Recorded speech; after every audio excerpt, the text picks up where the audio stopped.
Talking of Sri Lanka, in the global geopolitics, we are the grass. Elephants trample us, but we still keep growing.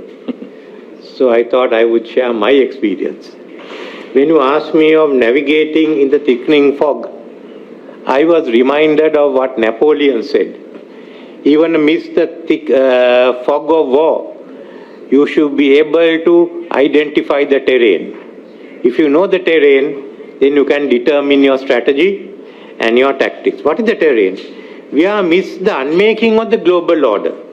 The scale of change is something is not limited to geopolitics or geoeconomics. It goes far beyond. It's driven by that. Technology, for instance. And in the case of technology, China, India, Russia, all the Eurasian countries are also now coming out on top compared to the West. Then the question of finances, of cryptocurrency, of climate change. So we are in the society, the social interactions. So what we are noticing on the one hand is the global power shifting away from the West. And it's bringing about a multipolar world. But what is this multipolar world?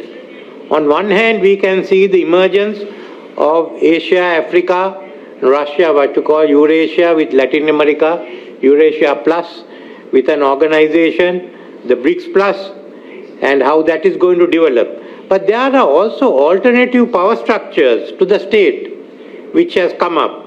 For instance, the non-state actors, IMF is one, the military actors, the terrorist actors, the Houthis, for instance, then the conference of parties which determine the environment. So there are a lot of influential forces which are shaping the global order. They are not states, but nevertheless we have to take them in.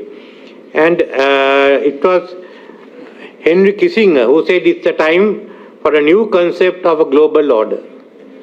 But unfortunately, President Biden and Anthony Blinken thought otherwise, that you could retain it. So they want to retain the status quo, and they got on to the clear up that firstly President Putin and Russia was a clear and present danger. But the long-term threat came from China. Why? Because of its ability to reshape the world. Then not only China, but any organization that was reshaping the world to the disadvantage of the US then had to be targeted on.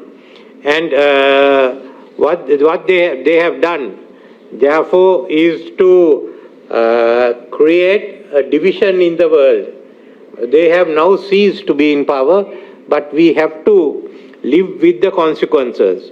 And in the process, it has made Indian Ocean the most strategic region in the world. Firstly, you have Ukraine. The sanctions applied on Ukraine were such that we in the Indian Ocean did not abide by that. As a result, you see in the Russian economy coming to the Indian Ocean, all the refining of all the crude, the fact that Indian rupee is interchangeable with your currency, all that has made the Indian Ocean the key area, and you see a bigger Russian presence in the Indian Ocean. Second is Israel and the support they gave to Israel on Gaza. Now Israel's conflict with Iran has brought Israel into the Indian Ocean for the first time. And last of all is the Indo-Pacific, which is a concept made by the Biden administration, or they built on a concept which was done by Prime Minister Abe, but it was a rather vague one, which was to become mainly a quasi-military organization. They talked of the Quad, and they talked of the AUKUS. Now it raises a problem. Australia is in the Indian Ocean. There is no issue. US is there to protect security, but what is the role of UK? I mean, that's something that comes up there.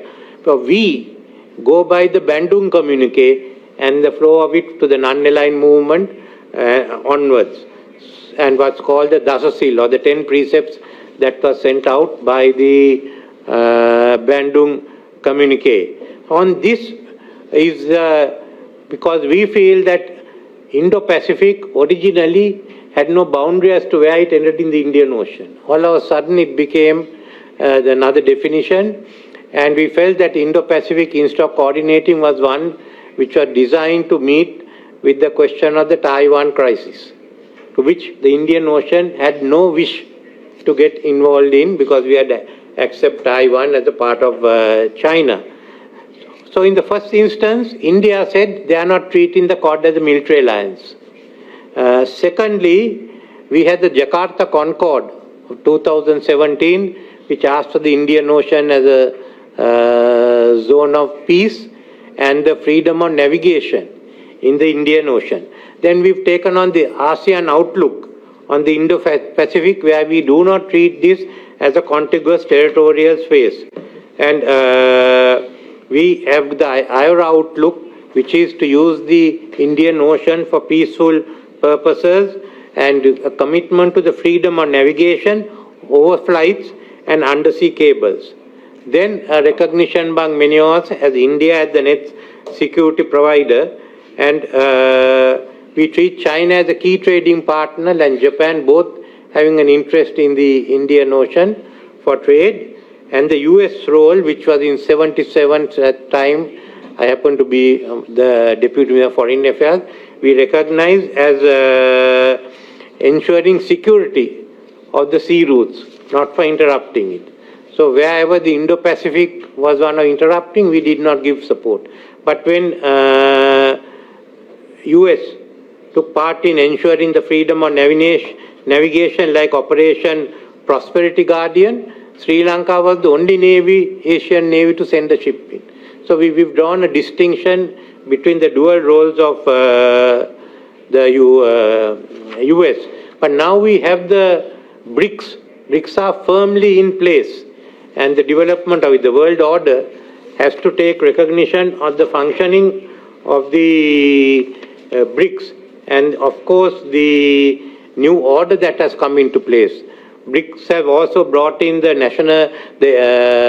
NDB and the contingent reserve arrangement, but more than that, China has come in with the BRI and the AIIB. So it's there. Then India is now coming out with SAGA. So we're getting a new economic framework, while US has gone away from development assistance, and UK has decided that they will send the money as far as they are concerned on defense. So we have now a new situation which we have to live with. Firstly is that we have to recognize the shift of power, and it's a multipolar world. So we should ask for G7 to be scrapped and G20 to take its place. You do not need G7 and G20. G20 has all the key players into it. So round G7 and not round G20, that's one thing. Secondly is the recognition of the role that's been played by BRICS Plus. So you have to bring BRICS into it. It's useless talking of G7 when most of the countries don't even count very much as far as we are concerned. The other issue is that in President Trump and Secretary Rubio, at least they recognize the fact the global order is undergoing transformation. They have to respond accordingly. We may or may not agree with MAGA, but at least it's in the context of a world order that's undergoing transformation. In this, the main issue is becoming de-dollarization. It will be difficult for BRICS economies, at least for the next decade, to come anywhere close to what the dollar is. But we should go in for some compromise, that all economic arrangements requires consultation with the BRICS and all our countries. That you cannot bring any economic, you can't change the terms of trade, tariffs without consultation with our part of the world. All of us can't be there. So let BRICS be the representative. Therefore, even the issue of cryptocurrencies, use of technology should be governed by that. And we have to uphold the Indian Ocean as a zone of peace. So this is one of the issues. The other issue that has come up and which is of concern to us is the Israel presence in Iran. The G7 communique of yesterday justifying it as self-defense is not acceptable because the attack took place while talks were going on. If it took place, to give the most favorable interpretation to Israel, then it had to be after the talks were over and if it broke down. But talks went on. The 60-day period was over, but the United States decided to give it extension by going for another round. So this concept of self-defense is harmful. Secondly, what we are afraid is the Israel attack has not, as they intended, destroyed everything in the first attack. So you can witness maybe a more drawn-out conflict which has to be brought to an end. So this is the terrain we have as of today, and it's within this we have to decide how we go forward. Thank you.